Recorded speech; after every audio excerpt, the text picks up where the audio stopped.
السلام علیکم ورحمۃ اللہ وبرکاتہ۔ قابل قدر سامعین گرامی، یہ شہاب بھائی جو کیرلا والے ہیں، جب سے حج کے لیے نکلے ہیں نا، تب سے ان کے اس عمل کے بارے میں، ان کے اس قدم کے بارے میں، ان کے اس حوصلے اور جذبے کے بارے میں مختلف علماء کی طرف سے مختلف رائے آ رہی ہے۔ کچھ لوگ ان کے اس اقدام کی موافقت کر رہے ہیں، کچھ ان کا سپورٹ کر رہے ہیں، اپریشیٹ کر رہے ہیں، حوصلہ افزائی کر رہے ہیں، اور کچھ لوگ وہ ہیں کہ جو ان کے اس عمل کو شریعت کے خلاف قرار دے رہے ہیں۔ ہم نے بھی اس سلسلے میں 2 دن پہلے اپنے چینل پر، اسی چینل پر اپنی رائے، اپنا نقطہ نظر حدیث کی روشنی میں بیان کیا تھا، تو اس پر کچھ ہمارے دوستوں کے کمنٹس آئے۔ تو اس میں ایک تو یہ کہ جو کمنٹس آئے ہیں ان کے تھوڑے کچھ جوابات بھی، اور ساتھ میں اپنا جو نقطہ نظر میں نے پیش کیا تھا حدیث کی روشنی میں، اس کی تھوڑی مزید وضاحت کر دوں۔ چونکہ مختلف کمنٹس ہیں، حالانکہ تقریباً 80-90% لوگوں نے تو حوصلہ افزائی کی ہماری بھی کہ آپ نے بہت اچھا کیا، اور کچھ لوگوں کو تھوڑی غلط فہمی ہوئی، تو سوچا کہ میں آج اپنے اسی نقطہ نظر کو تھوڑا مزید واضح کر دوں۔ دوستو، سب سے پہلے یہاں پر یہ بات سمجھے آپ کہ حج جو ہوتا ہے وہ مکہ میں ہوتا ہے، سعودی عرب کا ایک شہر مکہ، وہیں حج کے سارے ارکان ادا کیے جاتے ہیں، اور اس کے بعد پھر نبی اکرم صلی اللہ علیہ وسلم کی محبت میں نبی اکرم صلی اللہ علیہ وسلم کے روضے پر، نبی اکرم صلی اللہ علیہ وسلم کے شہر مدینہ میں لوگ پہنچتے ہیں، حاضری دیتے ہیں، اس طرح حرمین وہاں جاتے ہیں۔ اب ظاہر سی بات ہے کہ اب وہاں پہنچنے کے لیے کوئی نہ کوئی سبب تو اختیار کیا جائے گا نا، کوئی ایروپلین سے جاتا ہے، کوئی ٹرین سے جاتا ہے، یا کوئی ویسے ہی دوسری سواری پر جائے، یا جیسے ہمارے شہاب بھائی جیسے حوصلے والے نوجوان ہوں تو وہ پیدل بھی پہنچنے کی کوشش کرتے ہیں، اور شہاب بھائی تو نکل ہی پڑے ہیں۔ تو پتہ یہ چلا کہ اصل مقصود حج ہے، انسان پیدل بھی پہنچ کر وہاں جا کر حج کرے گا تو اس کا حج بھی ادا ہو جائے گا۔ شہاب بھائی کے حوصلے کو ہم سلام کرتے ہیں، ان کا یہ حوصلہ ہر کس و ناکس کے بس کی بات نہیں ہے۔ اللہ تعالیٰ ان کے لیے آسانیاں فرمائے، قدم قدم پر اللہ تبارک و تعالیٰ ان کی رہبری فرمائے، اور اللہ تبارک و تعالیٰ آسانی سے عافیت کے ساتھ ان کو مکہ پہنچائے، حرمین پہنچائے، اور حج کر کے عافیت کے ساتھ وہ اپنے وطن، اپنے ماں باپ اور اپنے بھائی بہنوں کے پاس واپس عافیت سے آ جائیں۔ ہماری ان کے لیے دل سے یہ دعا ہے۔ لیکن دوستو، ہمیں صرف بات یہ عرض کرنی ہے کہ دین سراسر آسان ہے، دین آسانی کا نام ہے۔ اللہ تبارک و تعالیٰ نے دین کو ہمارے لیے ایسا بنایا ہے کہ امت کا ہر طبقہ، ہر انسان، ہر مرد عورت، ہر غریب امیر،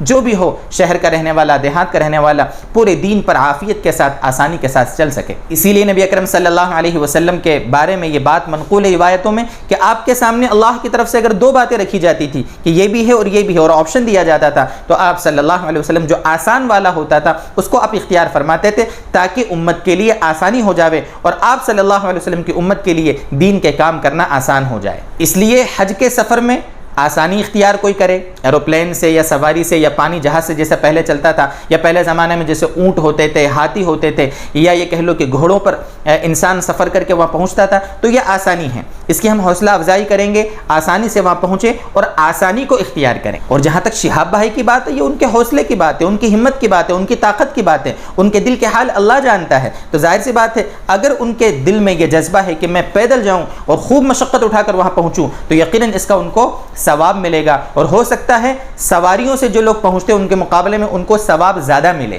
ہو سکتا ہے، کیونکہ دل کے حال تو اللہ جانتے ہیں، ہم نے ان کے دل کو چیر کر نہیں دیکھا ہے۔ لیکن دوستو بزرگوں، نبی اکرم صلی اللہ علیہ وسلم کا جو مزاج تھا، نبی اکرم صلی اللہ علیہ وسلم نے اپنی امت کے لیے جس کو پسند فرمایا، اس مزاج کے خلاف ان کا یہ عمل ہے، اس میں کوئی دو رائے نہیں ہے۔ بخاری شریف کی وہ روایت آپ کو معلوم ہوگی، آپ نے سنا ہوگا، مشہور روایت ہے، 5063 روایت کا نمبر بخاری شریف میں ہے۔ 3 صحابہ نبی اکرم صلی اللہ علیہ وسلم کے پاس آئے تھے، مشہور روایت ہے، اور کل ملا کر یہ ہے کہ تینوں نے کیا ارادہ کیا تھا۔ ایک نے کہا تھا، ایک صحابی رضی اللہ عنہ نے، کہ میں ہمیشہ رات میں تہجد پڑھوں گا، کبھی سوؤں گا نہیں۔ ایک دوسرے صحابی کہنے لگے، میں کبھی شادی نہیں کروں گا، ہمیشہ بے شادی شدہ ہی رہوں گا۔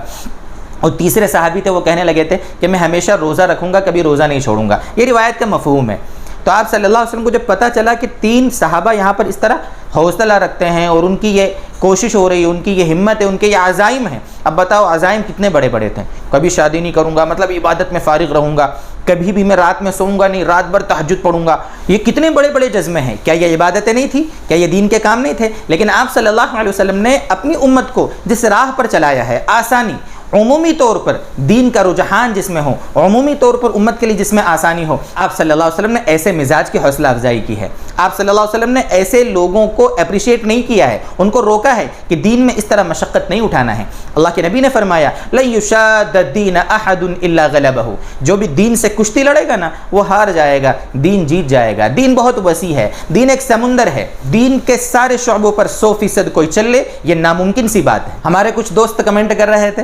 کہ حضرت آدم علیہ السلام نے بھی تو پیدل حج کیا ہے، کوئی مالک بن دینار رحمۃ اللہ علیہ کے بارے میں فرما رہے تھے، کوئی حضرت حسن رضی اللہ تعالیٰ عنہ کے بارے میں، اور بھی مختلف بزرگوں کے بارے میں بہت سارے کمنٹس آئے کہ بھئی ان لوگوں نے بھی تو پیدل حج کیے تھے، کیا انہوں نے غلط کیا تھا؟ کچھ لوگوں نے ہمارے ابھی ماضی قریب کے جو علماء گزرے ہیں، اکابر علماء، ان کے بارے میں فرمایا کہ جب وہ مکہ پہنچ گئے، مدینہ پہنچ گئے تو انہوں نے وہاں پر چپل پہننا بھی گوارا نہیں کیا۔ پیدل کی بات تو نہیں ہو رہی ہے بلکہ چپل بھی انہوں نے اتار دیا، اس طریقے کی جو باتیں۔ تو دوستو بزرگوں یہ سب محبت کی باتیں ہوتی ہے، یہ ان کے حوصلے اور جذبے کی بات ہوتی ہے، یہ کہ شوق اور لگن کی بات ہوتی ہے۔ یہ باتیں ساری جو ملیں گی ہم کو وہ شاذ و نادر ملیں گی، یہ کم ملیں گی ایسی، لیکن اکثر لاکھوں کروڑوں لوگوں میں اگر ایک دو لوگ ایسے محبت کے جذبے میں اور شوق میں اگر یہ قدم اٹھا لیں تو ٹھیک ہے، وہ ان کا اپنا میٹر ہے، لیکن ہم عوام میں، مسلم طبقے میں اور عام لوگوں میں ہم ایسے رجحانات کو، ایسی سوچ کو، ایسی فکر کو اپریشیٹ نہیں کریں گے، اس کی ہم حوصلہ افزائی نہیں کریں گے۔ اور کچھ لوگ ہمارے دوست وہ ہیں جو اس کو پیدل جو جماعت نکلتی ہے اس سے جوڑ رہے تھے، کچھ کہہ رہے تھے کہ بھئی جو لوگ مسجد میں پیدل جاتے ہیں ان کی تو فضیلت آئی ہے، سواری پر جانے کے مقابلے میں قبرستان جانا ہے، جنازے میں جانا ہے یا عیدگاہ جانا ہے، پیدل جانا ہے نماز پڑھنے کے لیے، تو سواری کے مقابلے میں ہمارے نبی صلی اللہ علیہ وسلم نے اس کو افضل بتایا ہے۔ بھائی وہ تو مختصر عمل ہوتا ہے، روزانہ کا عمل ہوتا ہے، 5 10 15 منٹ کا ہے، اس میں کوئی مشقت بھی نہیں ہے، اس کو ہم پیدل حج سے کیسے جوڑ رہے ہیں؟ کچھ تو سوچو میرے بھائیو، کہاں سال بھر پیدل چل کر وہاں پہنچنا، روزانہ کی مشقتیں، اور کہاں یہ 5 10 منٹ کا ہمارا جو عمل ہے۔ پیدل جماعت میں جانا، پیدل جماعت میں جانے کی کوئی شہرت ہوتی ہے، بلکہ جماعت مسجد میں آتی ہے نا تو مسجد کے پڑوسی کو بھی پتہ نہیں ہوتا ہے کہ یہاں پر جماعت آئی ہے، پیدل آئی ہے۔ اور پیدل چلنے والے اس طرح ہزاروں کلومیٹر پیدل نہیں چلتے ہیں، وہ تو ایک گاؤں سے چھوٹے گاؤں، چھوٹے گاؤں سے دوسرے گاؤں، جو تھوڑی بہت مسافت ہوتی ہے اس کو پیدل طے کرتے ہیں، لمبے لمبے سفر۔ کوئی جماعت آپ نے سنا کہ چلو ٹھیک ہے وہ ایم پی سے دلی پیدل گئی ہے؟ دوستو بزرگوں دین اعتدال کا نام ہے، اعتدال کی راہ اپنائیں۔ اس بارے میں جو بھی مخالفتیں ہو رہی ہیں، جو بھی موافقتیں، کچھ سپورٹ میں مخالفین کو گالیاں بکرائے، کوئی مخالفین جو ہیں وہ سپورٹ کرنے والوں کو الٹا سیدھا بول رہے ہیں، برا بھلا کہہ رہے ہیں، دوستو بزرگوں ان کا اپنا قدم ہے، ان کا اپنا شوق ہے، ان کی محبت کی بات ہے، ان کو کرنے دو۔ اللہ تبارک و تعالیٰ ان کا حج قبول کرے، ان کے لیے آسانیاں پیدا فرمائے۔ عام امت جس پر چل سکے ایسی باتوں کو آپ امت میں رواج دیں، یہی چیزیں آگے چل کر رسم و رواج بن جاتی ہیں، یہی چیزیں آگے چل کر امت کے لیے بہت زیادہ نقصان کا باعث ہو جاتی ہیں۔ یہ ہمارا موقف تھا جو ہم نے تھوڑا مزید اس کو واضح کیا۔ اللہ تبارک و تعالی ہمیں دین سمجھائے، دین کے آسانیاں سمجھائے، اعتدال کے ساتھ 100% ہم کو اللہ تبارک و تعالی اپنے دین پر چلاتا رہے۔ وآخر دعوانا ان الحمد للہ رب العالمین۔